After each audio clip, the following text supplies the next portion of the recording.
Hello guys, welcome back to study. This is Dheeraj Kumar. आज का paper जो है आपका सेकंड शिफ्ट मतलब B3 शिफ्ट, मतलब ये थर्ड शिफ्ट नहीं है, थर्ड डे का सेकंड शिफ्ट है। पहली बात तो लोगों को समझने में प्रॉब्लम आ रही है।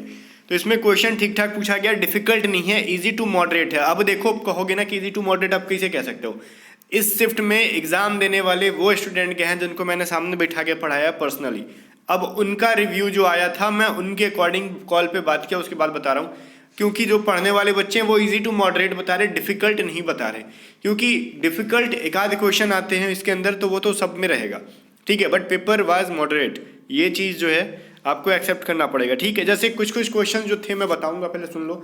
एक तो कह रहे हो लॉडेबल का सिनोनिम, तो लॉडेबल मतलब पता है, जो सुनाई दे, थोड़ा जोर से बोलना, तो उसका सिनोनिम पूछा था। और देखो ऑप्शन में आया था चार मुद्रा से रिलेटेड, जैसे मैं बता रहा हूँ, जैसे पाकिस्तान का डिफरेंट मुद्रा दे दिया था, जैसे दिनार विनार करके दे दिया था। अफगानिस्तान का कुछ और अलग चीज दे देगा, मान लो लीरा दे देगा।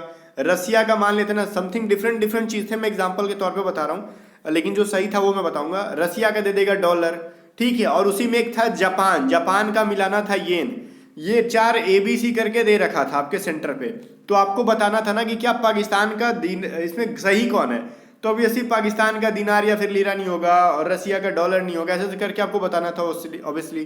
तो ये चीज़ क्लियर था कि उसमें जापान का था, येन था। तो ये जो था ना, हमने आपको बता भी रखा था कि जापान का मुद्रा क्या होता है, येन होता है। अब हमारी टॉप 500 वाली PDF के अंदर अगर आप सर्च मारोगे कि जापान का मुद्रा क्या है, तो आपको ये चीज़ इसके अंदर मिल जाएगी, ठीक है। जापान की मुद्रा कौन सी है, तो ये रहा, कहाँ गया भैया, ये रहा। क्वेश्चन नंबर 404 में जाके आप देख लोगे, ठीक है।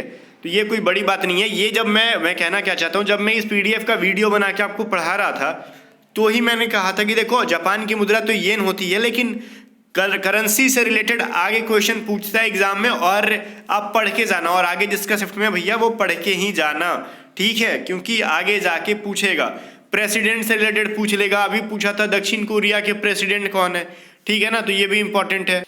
और जैसे कुछ बांध से, कोई सरदार सरोवर बांध या फिर किसी और बांध से रिलेटेड कुछ क्वेश्चन था, जो कि एग्जैक्टली बताया नहीं बच्चों ने क्या था क्वेश्चन, याद नहीं रहता, लेकिन हम लोग बता रहे हैं। देखो एक क्वेश्चन था जिस तरीके से ना, सिटिंग अरेंजमेंट का एक क्वेश्चन था कि 4-5 लोग बैठे हुए हैं सर्कल में या फिर इस तरीके से, तो ए बी के बाएं दाएं ऐसे करके क्वेश्चन था, तो वो एक क्वेश्चन आ रहा है। एक क्वेश्चन बच्चे ने बताया, देखो एक मैथ में आया था, ट्रायंगल से पैरामीटर दिया था।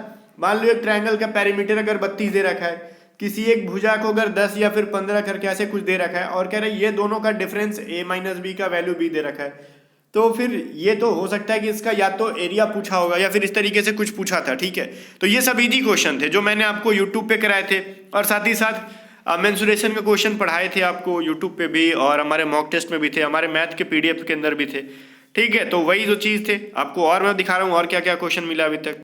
देखो एक क्वेश्चन इजी सा था, कह रहा देखो ये जो है ना 512, 216 सेंटीमीटर, 101 सेंटीमीटर की, ये जो है ना तीन घनों के मतलब क्यूब के क्या है ना वॉल्यूम दे रखे हैं। अब कह रहा है कि तीनों को देखो, ये जो क्वेश्चन है बड़ा इंपॉर्टेंट, और मैंने कहा भी था कि ऐसे क्वेश्चन देंगे। तीनों क्यूब को मिला दोगे अगर, तो फिर आपका वो किस तरीके का बनेगा, मतलब सॉरी, उसका बड़ा वाला जो क्यूब बनेगा उसका भुजा क्या हो जाएगा, ये पूछा।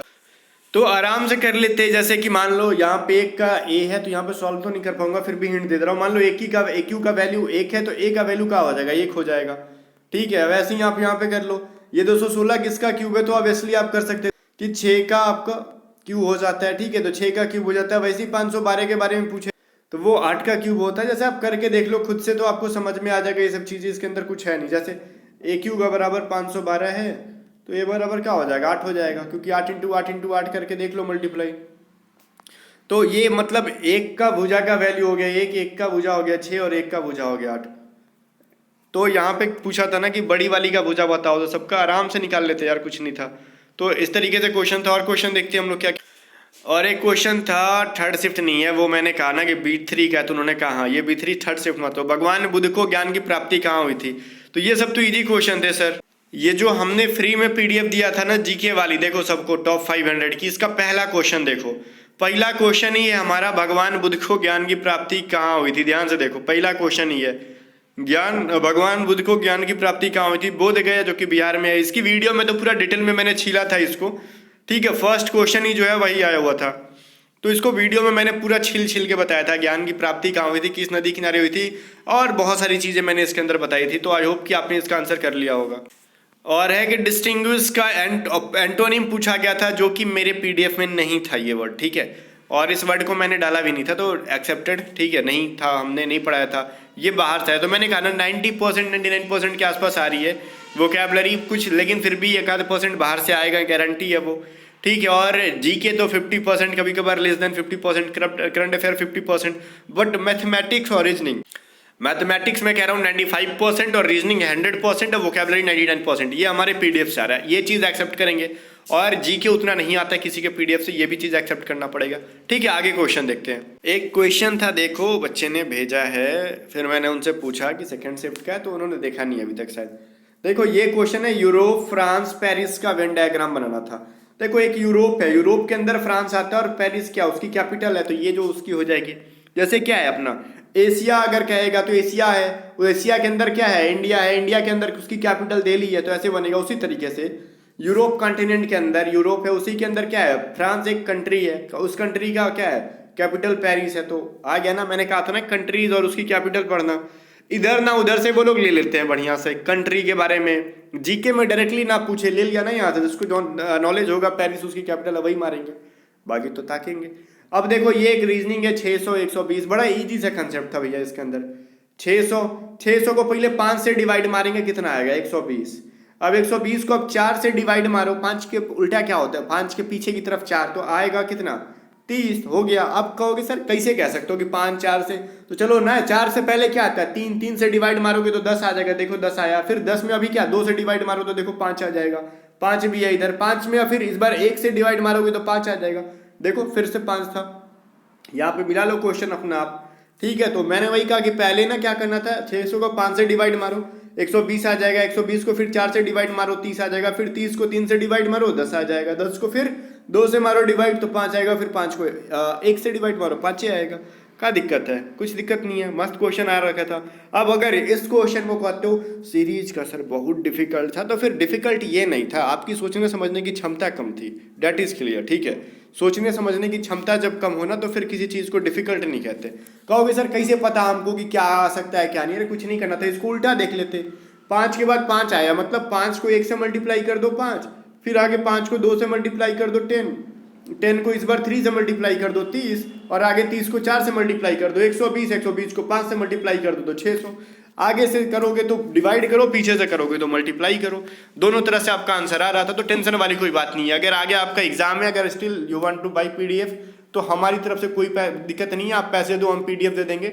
बट मैं रिकमेंड करूंगा पीडीएफ तभी बाई करो जब आपके अंदर कैपेसिटी हो कि एग्जाम के एक दिन पहले भी पढ़ ले, लेकिन मुझे नहीं लगता कि कोई पढ़ पाता है, ठीक है। बाकी अपनी क्षमता के अकॉर्डिंग देख लो, क्योंकि मुझे कह रहे हो कि सर पीडीएफ सेल करो, रोक क्यों दिया, तो आप व्हाट्सअप कर लो 7279047787 पे व्हाट्सअप करके पीडीएफ को बाई कर लो, हमारे टीम मेंबर पैसे लेंगे और आपको पीडीएफ दे देंगे, लेकिन आप अपना देख लेना, ठीक है। फालतू का पैसा वेस्ट करोगे, अगर क्षमता हो आपके पास पढ़ने का 1 दिन पहले 2 दिन पहले तो ही बाई करना, ठीक है। अगर फिर भी आपको एकदम उत्साह लग रहा है कि नहीं हम पढ़ लेंगे, तो सुनो एक काम करो, टॉप 200 इंग्लिश ग्रामर का रूल हमारा फ्री है, वो पीडीएफ ले लो। जीके का मत लो फ्री, या फिर भी मैं कहता हूँ मत पढ़ो, क्योंकि 500-600 जीके है, ठीक है। वो जरूरी भी नहीं कि वहां से आ जाए, तो आप फिलहाल के लिए ना वोकैबलरी की पीडीएफ ले लो, बाई कर लो, करंट अफेयर की पीडीएफ बाई कर लो। वोकैब में सिनोनिम्स एंटोनिम्स नहीं पढ़ने आपको उसका वन वर्ड और इडियम फ्रेज पढ़ लेना बाई करके। करंट अफेयर एक बार पूरा देख लेना, आप देख लोगे, एक दिन पहले भी इतना आप कर लोगे, तो दोनों पीडीएफ ले लो, वोकैबलरी की और करंट अफेयर की। मैथ रीजनिंग मत लो, क्योंकि अब आपके बस की बात नहीं है वो करने की, ठीक है। और करंट अफेयर को एटलीस्ट एक बार पूरा पढ़ लेना, और वोकैबलरी का ना वन वर्ड और सिनोनिम्स वन वर्ड और इडियम फ्रेजेस देख लेना। बाकी मिलते हैं नेक्स्ट वीडियो में, तब तक के लिए बाय बाय। वीडियो को लाइक करके शेयर कर देना।